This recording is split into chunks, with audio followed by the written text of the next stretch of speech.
6 जनवरी 2025 वाले दिन सुबह को 11:15 पे डेविड मोरो नामी शख्स अपने अपार्टमेंट की बालकनी में बैठा पैसिफिक ओशन के नज़ारों का लुत्फ ले रहा था। हमेशा की तरह ये एक नॉर्मल दिन था। इतने में उसके अपार्टमेंट से करीब 5 मील दूर पैसिफिक पैलिसेड्स की पहाड़ियों पर उसे भड़कती हुई चिंगारियों के साथ आग नजर आती है। देखते ही देखते सिर्फ 1 घंटे के दौरान ये आग इतनी फैल गई कि धुएं ने पहाड़ को पूरी तरह से छुपा दिया। सैटेलाइट व्यू में देखा जाए तो सबसे पहले ये आग पैलिसेड्स के पहाड़ों पर रिपोर्ट हुई थी, लेकिन उसके चंद घंटों के बाद ये ईटॉन, हर्स्ट, केनेथ, गेटी, स्किरबॉल और सैन फर्नांडो के एरिया तक फैल गई। जिस वक्त ये आग लगी उस वक्त यहाँ 100 किलोमीटर पर आवर की हवाएं चल रही थी, जिनकी डायरेक्शन इनलैंड से ओशन की तरफ थी। अब यहाँ सवाल ये पैदा होता है कि अगर सबसे पहले आग पैलिसेड्स में लगी थी जो ओशन के बिल्कुल करीब है, तो फिर वहाँ से आग हवा के ऑपोजिट डायरेक्शन में 30 से 40 किलोमीटर दूर तक कैसे फैल गई। जेम टीवी की वीडियोस में एक बार फिर से खुशामदीद। नाजरीन, इस आग ने टोटल 38,000 एकड़ या फिर 150 स्क्वायर किलोमीटर के एरिया को उजाड़ कर रख दिया है। 12,000 से ज्यादा बिल्डिंग्स और घर तबाह हो चुके हैं और 1,80,000 लोग अपने घर छोड़ चुके हैं। ये लॉस एंजलिस की हिस्ट्री में सबसे तबाहकुन आग है, जो अभी तक इस वीडियो की प्रोडक्शन के दौरान भी पूरी तरह बुझाई नहीं जा सकी। आग को बुझाने की हर मुमकिन कोशिश नाकाम होती दिख रही है। वाटर बॉम्बर्स एक वक्त में 45,000 लीटर पानी फेंक रहे हैं, जो इस आग के सामने चंद बूंदों के बराबर लगते हैं। वाटर बॉम्बर्स की मदद से स्पेशल केमिकल भी फेंका जा रहा है, लेकिन कुदरत के सामने सारी मेहनत बेकार होती दिखाई दे रही है। कैलिफोर्निया, जहां पहले से पानी की कमी है, जिसकी वजह से अक्सर फायर हाइड्रेंट्स खाली पड़े थे, 7 अलग अलग एरियाज में फैलने की वजह से फायर फाइटर्स और उनका इक्विपमेंट भी डिवाइड हो गया। और ऊपर से 70 से 100 किलोमीटर पर आवर की हवाएं जब आग पर पड़ी तो ये आग और ज्यादा भड़कने लगी। लॉस एंजलिस वाइल्ड फायर फैलने की असल वजह जानने से पहले देखते हैं कि कैलिफोर्निया में इससे पहले कितनी बार वाइल्ड फायर्स ने हमला किया है। पिछले 25 सालों के डाटा में देखा जाए तो कैलिफोर्निया वाइल्ड फायर का हॉट स्पॉट रहा है। ईयर 2003 में सैन डिएगो काउंटी में सीडर फायर ने 2,73,000 एकड़ पर हमला किया। 25 अक्टूबर से भड़कने वाली आग ने 4 नवंबर 2003 को दम तोड़ा। 2017 में टब्स फायर ने 36,000 एकड़ जला दिए और ये भी अक्टूबर के महीने में लगी। दोबारा 2017 में थॉमस फायर ने 2,80,000 एकड़ राख बना दिए। ये आग दिसंबर में शुरू हुई और जनवरी में खत्म। 8 नवंबर 2018 को कैंप फायर ने 1.5 लाख एकड़ जलाए और 17 दिनों के बाद 25 नवंबर को खत्म हुई। इसी तरह 2020 में ग्लास फायर ने 67,000 एकड़ पर हमला किया और ये भी सितंबर में शुरू होकर पूरे महीने बाद अक्टूबर में खत्म हुई। अगर इन तमाम वाइल्ड फायर्स की डेट्स पर गौर किया जाए तो इनमें एक चीज बहुत कॉमन है, विंटर्स। यानी ये वाइल्ड फायर्स सर्दियों के महीने में ही लगी हैं और अभी लॉस एंजलिस वाइल्ड फायर भी पीक विंटर्स में ही लगी। तो आखिर क्या वजह है कि कैलिफोर्निया की हिस्ट्री में ज्यादातर वाइल्ड फायर्स सिर्फ विंटर्स में ही लगी हैं? इस सवाल का जवाब छुपा है एक ऐसे फिनोमेनन में जिसे सेंटा एना विंड्स कहा जाता है। जी हाँ, सेंटा एना विंड्स गर्म और सूखी हवाएं हैं जो सदर्न कैलिफोर्निया और बाहा कैलिफोर्निया में स्पेशली ऑटम और विंटर्स के दौरान चलती हैं।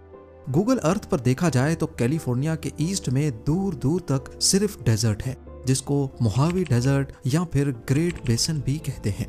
सूरज की तपिश डेजर्ट को गर्म करती है, जिसकी वजह से यहाँ की हवा का प्रेशर बढ़ने लगता है। दूसरी तरफ ओशन की बात की जाए तो यहाँ की हवा ठंडी होती है और प्रेशर कम।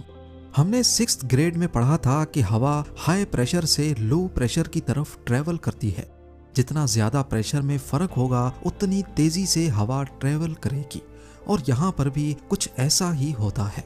साउथ ईस्ट कैलिफोर्निया से सेंटा एना विंड्स तेजी से ओशन की तरफ बढ़ती हैं। ये खुश्क और गर्म हवाएं जहां से भी गुजरती हैं वहां का मॉइस्चर सक करती जाती हैं। जिसकी वजह से ये पूरा रीजन इस मौसम में खुश्क हो जाता है। झाड़ियां और दरख्त बिल्कुल सूख जाते हैं, जो बड़ी आसानी से आग पकड़ने के काबिल बन जाते हैं। सेंटा एना विंड्स जहां पूरे जंगलात को वाइल्ड फायर का फ्यूल बना देती हैं, वहीं अगर गलती से भी कभी आग लग जाए तो तेज हवाएं इस आग को और ज्यादा भड़काती हैं। जलते हुए कोयले तेजी से फैलते जाते हैं और पलक झपकते ही वाइल्ड फायर कंट्रोल से बाहर हो जाती है। अब होना तो ये चाहिए कि जिस डायरेक्शन में हवा जा रही है, वाइल्ड फायर को भी उसी डायरेक्शन में ही फैलना चाहिए, पर लॉस एंजलिस के केस में इसका बिल्कुल उलट देखा गया। सबसे पहले आग पैलिसेड्स के पास देखी गई, जो ओशन के करीब है, और बाद में ये इनलैंड एरियाज में फैलती गई। ऐसा क्यों है, इसकी असल वजह समझने के लिए हमें एक इंटरेस्टिंग फिनोमिनन को समझना होगा, जिसे माउंटेन वेव रोटर कहते हैं। पहाड़ की वो साइड जिस पर डायरेक्टली हवा आकर टकराती है, उसे विंडवर्ड साइड कहते हैं, और पहाड़ की दूसरी साइड जहां हवा को जाना है, उसे लीवर्ड साइड कहते हैं। होता यूं है कि जब विंडवर्ड साइड हवा को रोकती है, तो उसी दौरान लीवर्ड साइड पर एक वोर्टेक्स इफेक्ट पैदा होता है, और इस वोर्टेक्स में हवा गोल गोल घूमती रहती है। यानी पहाड़ के ऊपर हवा की डायरेक्शन एक तरफ होती है, तो पहाड़ के नीचे हवा की डायरेक्शन दूसरी तरफ चलती है। लॉस एंजलिस के केस में भी इस फिनोमिनन का बहुत बड़ा रोल है। पैलिसेड्स जहां सबसे पहले आग रिपोर्ट हुई, ये लीवर्ड साइड है, और यहाँ माउंटेन वेव रोटर की वजह से पहाड़ की चोटी से नीचे नीचे हवा ऑपोजिट डायरेक्शन में जनरेट हुई, जो आग को इनलैंड एरियाज में फैलाने की सबसे बड़ी वजह बनी। एक बार जब वाइल्ड फायर बहुत ज्यादा बढ़ जाती है, तो फिर ये काफी सारे अजीब फिनोमिनन को जन्म देती है। कुछ ऐसे फिनोमिनन जिनको प्रिडिक्ट करना भी बहुत मुश्किल होता है। इनमें से एक है फायर टॉर्नेडो। ये एक रेयर और डेंजरस फिनोमिनन है, जो इंटेंस वाइल्ड फायर्स के दौरान बनता है। ये होता टॉर्नेडो की तरह है, पर इसके अंदर सिर्फ आग और गर्माइश होती है। वाइल्ड फायर से जो नाकाबिले यकीन गर्माइश पैदा होती है, वो आसपास की हवा को फौरन गर्म करके ऊपर की तरफ खींचती है। गर्मी की वजह से गर्म हवा बहुत तेजी से ऊपर की तरफ उठती है, और नीचे से ठंडी हवा उस जगह को भरने के लिए आती है। ये अपड्राफ्ट एक रोटेशनल मोशन क्रिएट करता है, जो आसपास की सूखी झाड़ियों को फायर टॉर्नेडो में खींचकर वॉर्टेक्स को और भी ज्यादा दहशतनाक बना देता है। अब ये फायर टॉर्नेडो इलाके में चलने वाली हवा पर हावी होकर अपने अंदर खुद की हवा पैदा करने लगता है, जिसकी डायरेक्शन का अंदाजा लगाना भी बहुत मुश्किल होता है। लेकिन ज्यादातर चांसेस होते हैं कि ये पहाड़ के साथ साथ ऊपर की तरफ वाइल्ड फायर को बढ़ाएगा। वाइल्ड फायर एक हकीकत है, और क्लाइमेट चेंज की वजह से आने वाले सालों में ये ज्यादा फ्रीक्वेंटली पाई जाएंगी। अमेरिका के पास वाइल्ड फायर्स को कंट्रोल करने के लिए लेटेस्ट टेक्नोलॉजी भी मौजूद है। सबसे पहले इंफ्रारेड कैमराज से वाइल्ड फायर के टेम्परेचर और उसके फैलने का रियल टाइम डाटा लिया जाता है। सैटेलाइट्स की मदद से आग की साइज और लोकेशन को मॉनिटर किया जाता है। आजकल तो आर्टिफिशियल इंटेलिजेंस की मदद से आग के फैलने की डायरेक्शन को प्रिडिक्ट भी किया जाता है, और फिर ये सारी इंफॉर्मेशन फायर फाइटर्स तक पहुंचाई जाती है। फायर फाइटर्स कोशिश करते हैं कि जहां आग लगी है उसके इर्द गिर्द केमिकल स्प्रे करें, ताकि आग ज्यादा ना बढ़ सके। पर लॉस एंजलिस में फायर फाइटर्स पहले एक एरिया की आग को कंट्रोल करते, तो हवा के जरिए आग दूसरी जगह तक फैल जाती थी। अमेरिका की हिस्ट्री में पहली रिकॉर्डेड वाइल्ड फायर साल 1871 में मिशिगन के पास लगी थी। इस वाइल्ड फायर में 12 लाख एकड़ राख की नजर हो गए और 2500 जानें जाया हो गईं।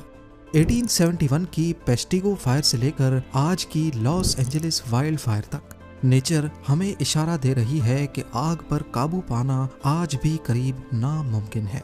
लेकिन अगर हम कुदरत को समझने की कोशिश करें और क्लाइमेट चेंज से लड़ने के बजाय उसके हिसाब से चलने की कोशिश करें, तो शायद वाइल्ड फायर्स का सिलसिला दोबारा से थम सकता है। उम्मीद है ज़ेम टीवी की ये वीडियो भी आप लोग भरपूर लाइक और शेयर करेंगे। आप लोगों के प्यार भरे कमेंट्स का बेहद शुक्रिया। मिलते हैं अगली शानदार वीडियो में।